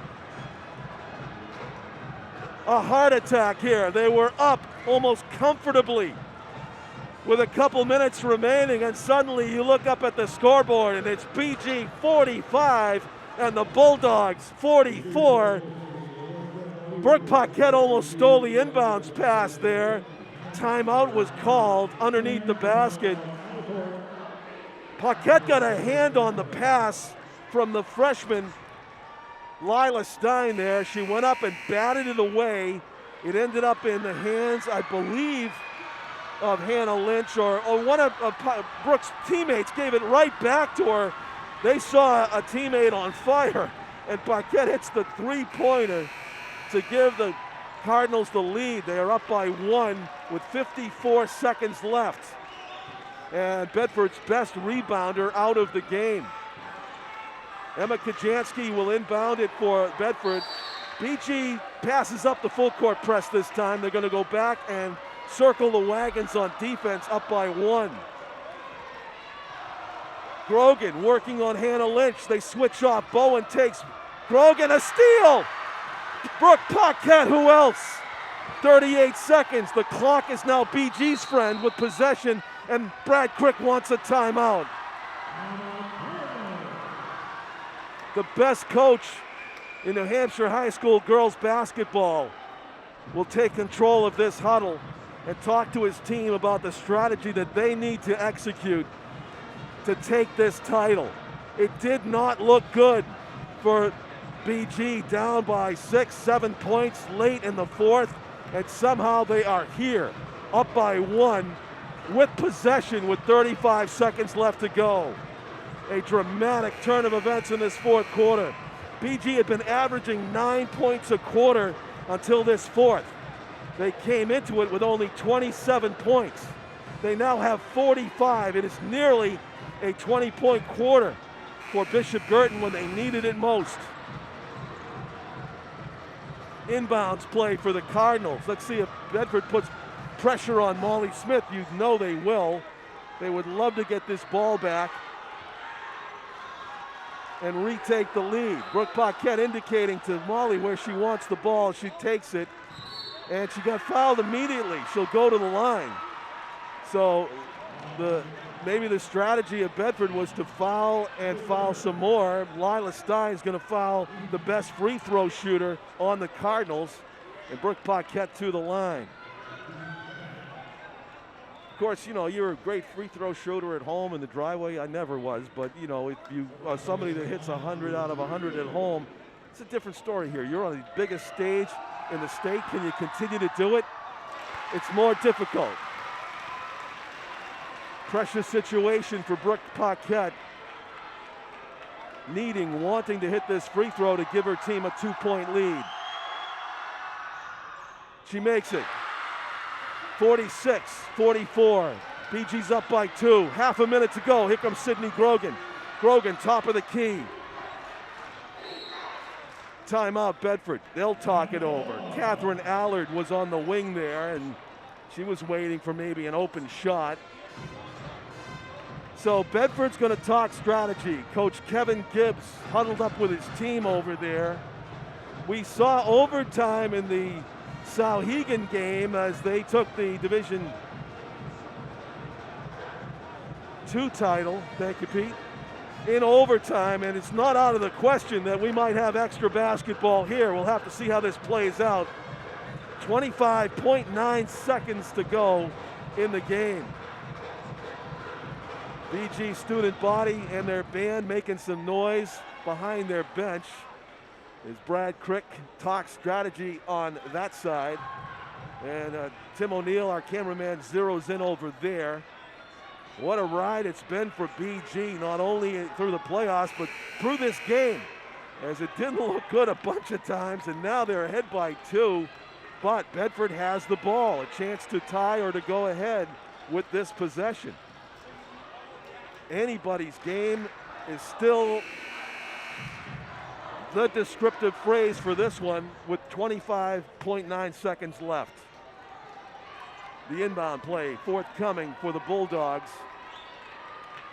And they haven't designated somebody to do it. That's kind of a red flag. You'd think they talk about that in the huddle. Pennick's over there to do it. She'll do the inbound passing.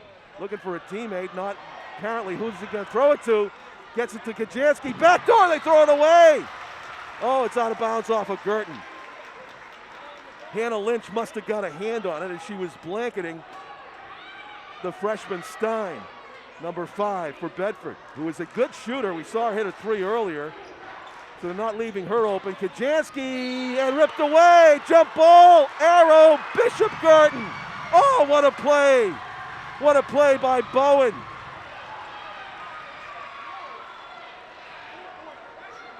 or was it Caitlin Wheeler? Terrific play by Bishop Guertin to force that jump ball.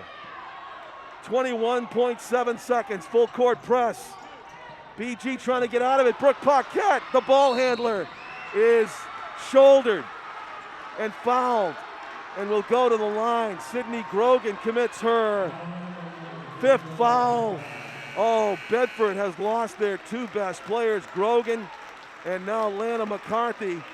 And Grogan Kevin Gibbs trying to console a tremendous competitor in Sydney Grogan, who gave it her all this afternoon. She has fouled out. Number 11, the point guard, who did most of the ball handling in this game, I want to say, for either team. Sydney Grogan definitely had the most time of possession and was a big reason why Bedford led for most of the game, but she has fouled out. And here's Bishop Guertin now in control, up by 3. This is a chance to put BG up by 4. Brooke Paquette making her bid for MVP. Brooke Paquette hits the free throw. Lila Stein changing direction, 12 seconds left. Stein, BG trying to steal the ball and secure the victory instead of lay-in. 5 seconds, timeout, Bedford. They want a timeout, the coach has indicated, but they didn't get it. And it's Bishop Guertin's ball. BG dribbles it out, and they win by 2. 48-46, what a finish. The Bishop Guertin girls basketball team, your 2022 Division I champs.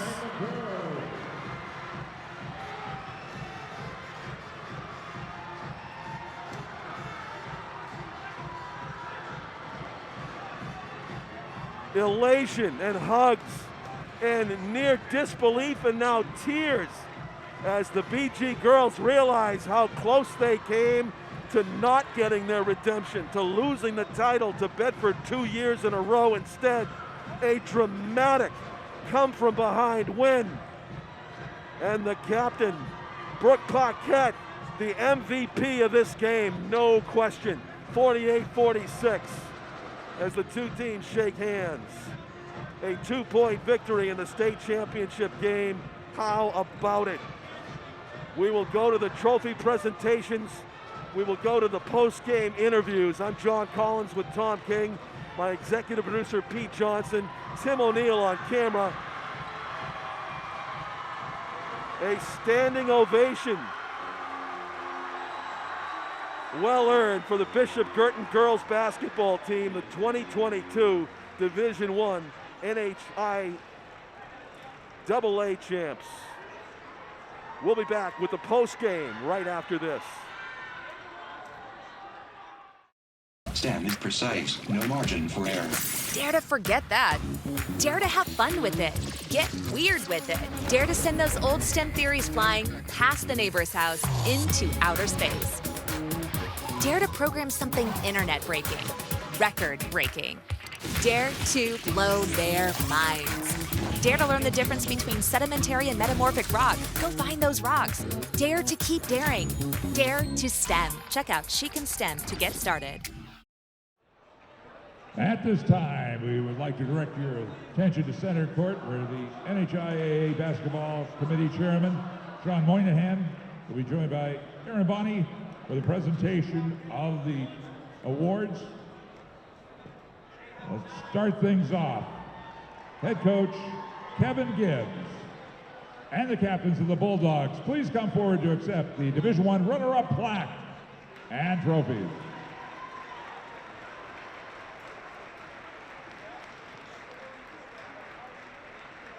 We'd like to acknowledge each individual member of the team.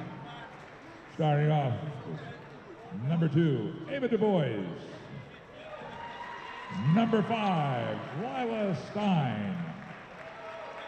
Number 11, Sydney Grogan. Number 12, Abigail Williams. Number 13, Sofia Mompini. Number 14,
the members of the team as well. Let's start off with number 1, Brooke Paquette. Number 3, Dara Oche. Number 4, Molly Smith. Number 5, Indiana Olivia. Number 10, Maddie Maloney. Number 11, Olivia Murray. Number 12, Anna Lynch. Number 15, Megan Stack.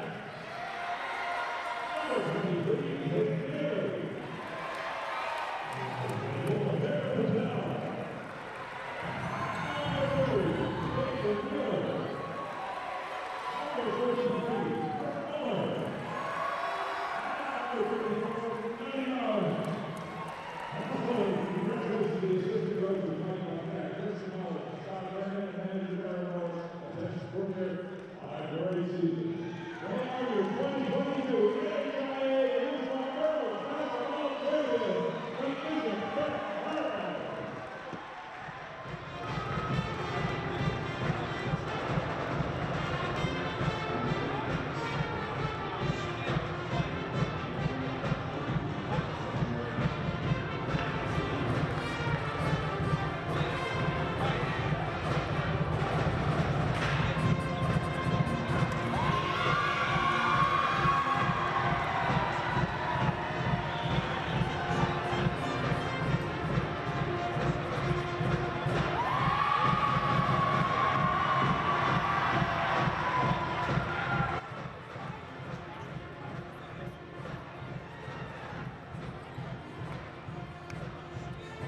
Hello everybody, Olivia Murray is with us. We're post-game here, state champions, Bishop Guertin 2022. Olivia, it didn't look good for a little while. No, it definitely didn't look good, but we knew what we had to do. We knew we could come back. We really needed this game after last year. This is a huge redemption game for us. Now you fouled out. We were questioning some of the foul calls, but Yeah. you never lost your composure. Yeah, you can't get them all. It really stinks fouling out, but I just needed to stay positive on the bench, and I knew the team could do it. 8 points in the game. Of course, Brooke Paquette, 21. Yeah, I think the best huge game. players on your team stepped up when you needed it Yes, most. definitely. Brooke had a huge game. We couldn't have done it without her. I thought we just played really great as a team in the second half and came back and knew what we could do. It was almost, you guys were probably dreading losing to Bedford 2 years in a row, right? Oh yeah, big time. Yeah. That would have been awful. But you rewrote history in that fourth quarter. What's it like to play for Coach Brad Crick?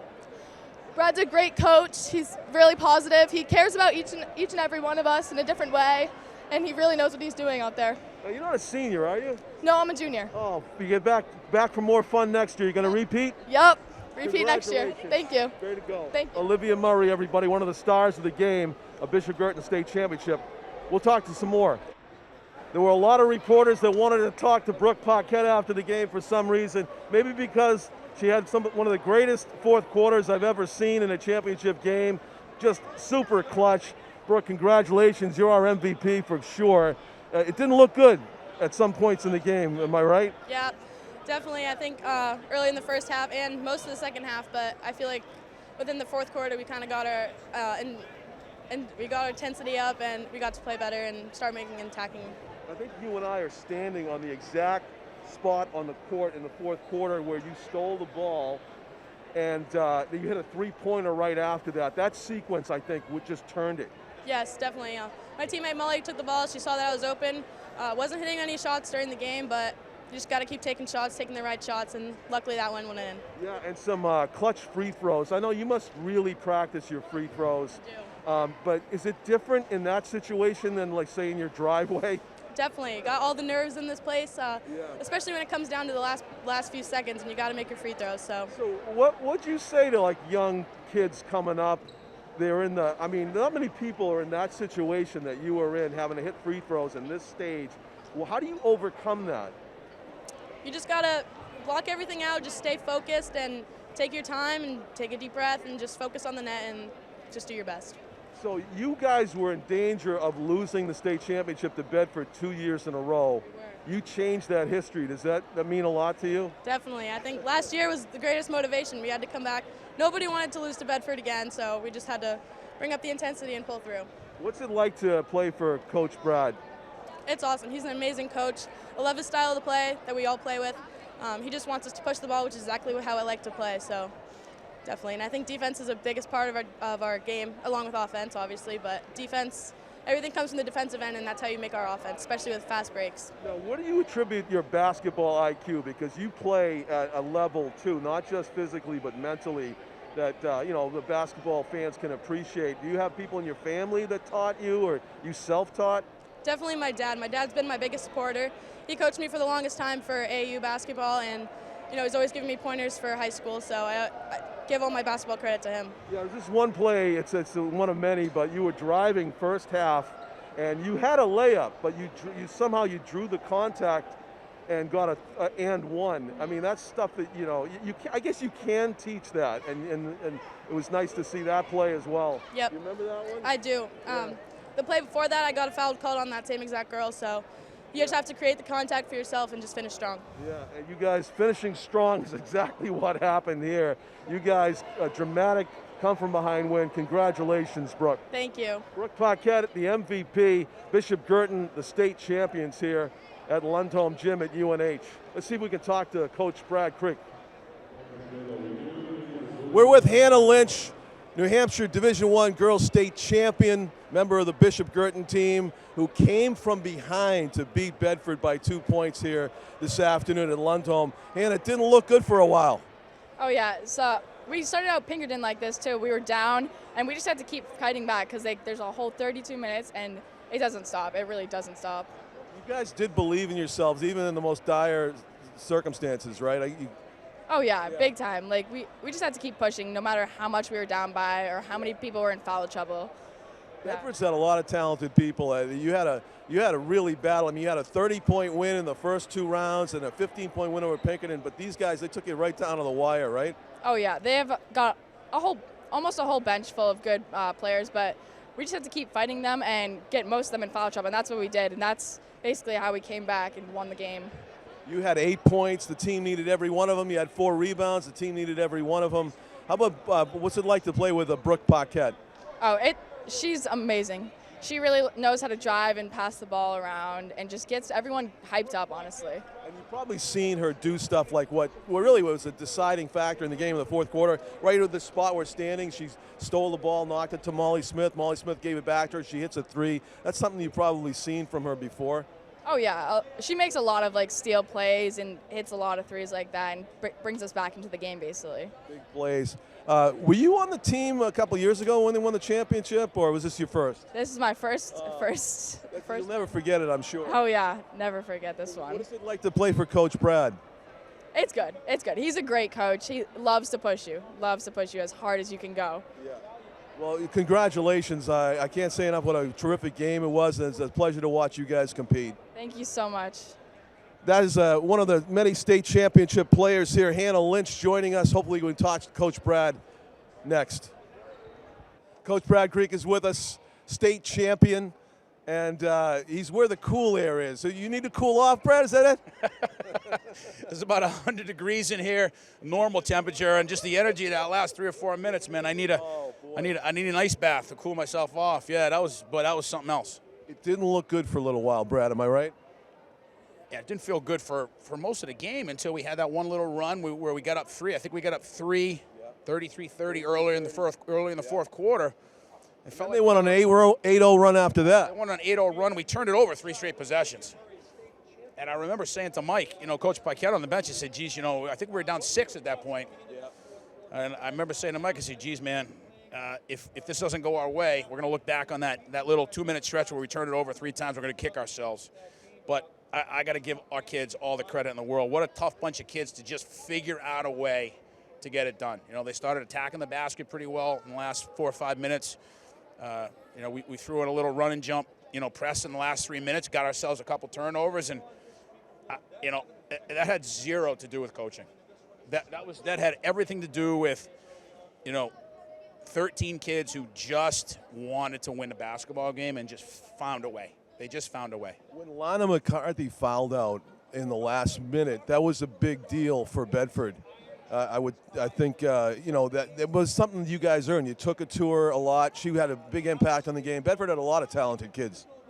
Look, that's a hell of a basketball team, right? And she is an absolute monster down in the post, both offensively and defensively. We had a hard time. Dara and TB, Brooke Muller, did a really good job, made her work really hard, but the kid is just a dominant force down in the paint. So, we said to our kids, look, she's going to get hers, and she did.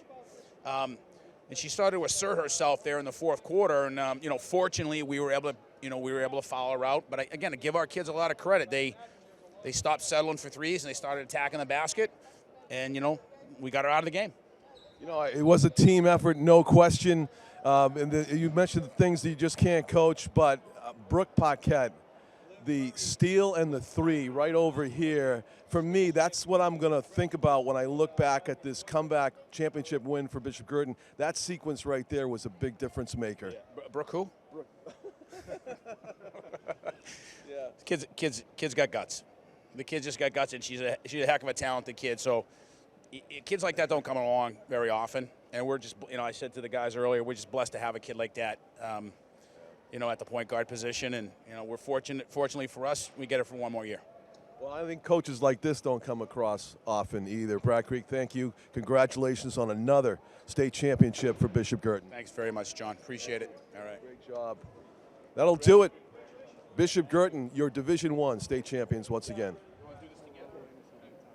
All right, John Collins with Jeff Collins, Executive Director of the NHIAA, guy who doesn't spend a lot of time on camera, right? Not prefer really. It that way, right, Jeff? Exactly. Right. Let the kids do the talking out on the court. But you have a positive thing to talk about here. From our perspective, it's great to be back at UNH. It's been a while, and we know why. Yeah, COVID's just been it's been difficult. There's no doubt about it. Navigating everything that's going on and trying to keep kids safe and trying to provide them the opportunities that, socially, emotionally that they need. So, it's great to be back here at the U and, playing some basketball and seeing some crowds come back. It's a great atmosphere and it's great for the kids. So you've been here since the morning? Yeah. Wow, and you're going to be here later on because there's another game, right? That's it, yeah.